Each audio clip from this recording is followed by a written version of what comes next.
And now, for this week's State of Trade in Star Citizen. The Invictus launch week is over.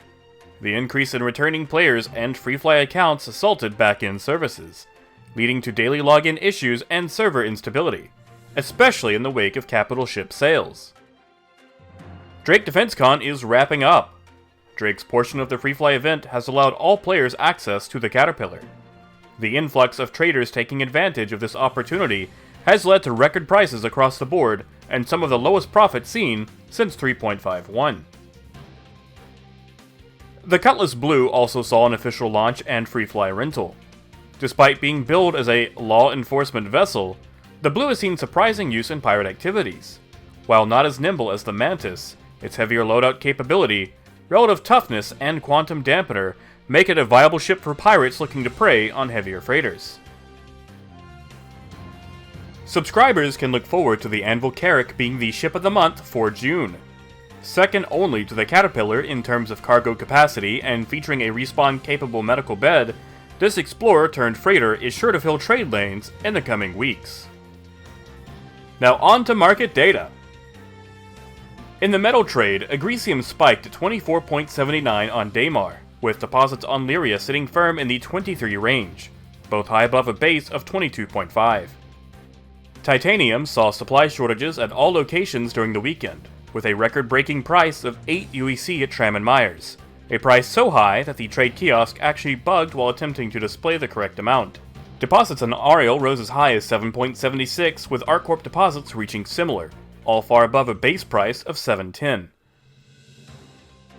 Gold experienced increased traffic as well, hitting 5.89 on Daymar. Aberdeen's deposits saw heavy movement, with prices actually reaching a surprising 5.65, above a base of 5.41. Tungsten experienced a massive surge and shortage around Crusader, reaching 3.80 during the weekend. Ariel deposits rose to 3.69, closer to a base of 3.55.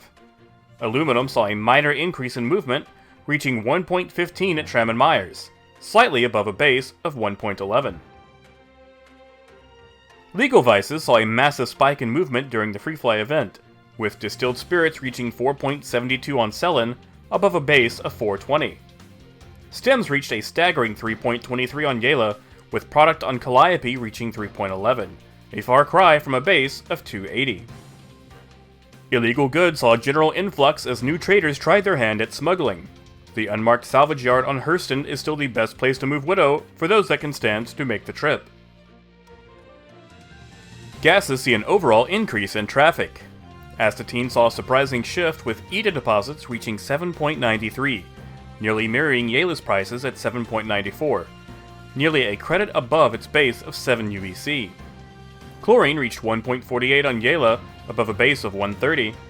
Fluorine held firm to a base price of 2.35, although it experienced a diminishing sell price of 280, down from its usual 295. Hydrogen experienced a small increase to 0.97 with Crusader deposits, up from a base of 0.90. Iodine once again sees a small but surprising bump in movement, reaching 0.37 around ArcCorp and Crusader, slightly up from a base of 0.35. The mineral market once again sees Laranite in the usual high 27 range, far above its rarely seen base price of 24.10. Diamond sees heavy traffic in the 6.37 range, with Tram & Myers once again being the only location to hold to a base of 5.85, as well as supplying an ample amount of the highly sought-after commodity. Barrels see surprising movement and supply shortages, reaching 4.16 on Daymar, up from a base of 4.06. As a caution to all traders, Beryl is the worst commodity to trade at this time, yielding a profit margin of only 8.16% even at base pricing. Quartz sees minor movement, reaching 1.32 around ArcCorp, up from its base of 1.25. Corundum sees a minor blip in movement with a price increase to 2.31, up from 2.30. The scrap trade continues to be a popular route. Grim Hex and Crew L1 were emptied of scrap multiple times this weekend, reaching the 1.55 range, with Area 18 not far behind in pricing.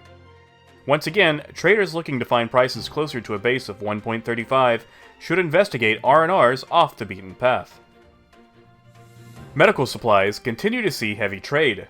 Prices rose as high as 16.85 in the Microtech system, with prices on Yela reaching 17.33.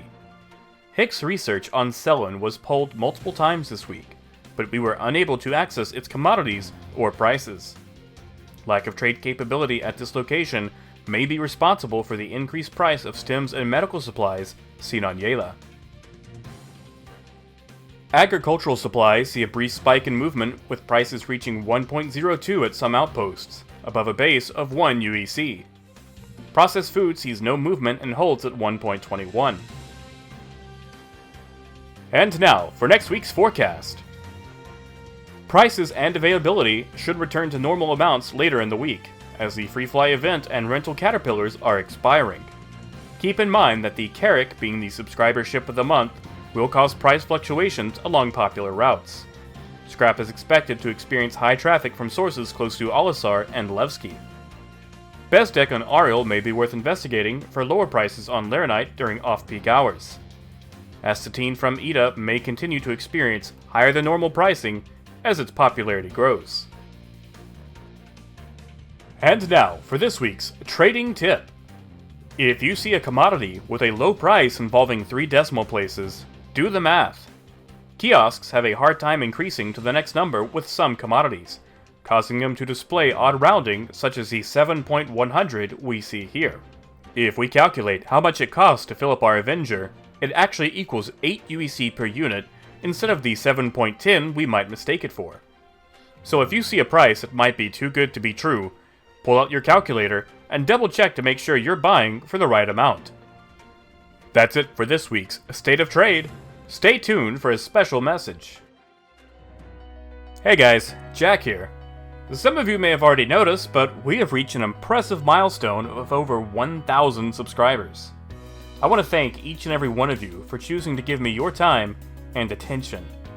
It really amazes me that people care about the content that I put out and that you actually take the time to comment on what I make or even correct me when I get something wrong. So, here's to the future. For bigger things and making this show a little better. But most of all, here's to you, for sticking with it or even slogging through those first few episodes. Thank you. Until next time, keep on trucking.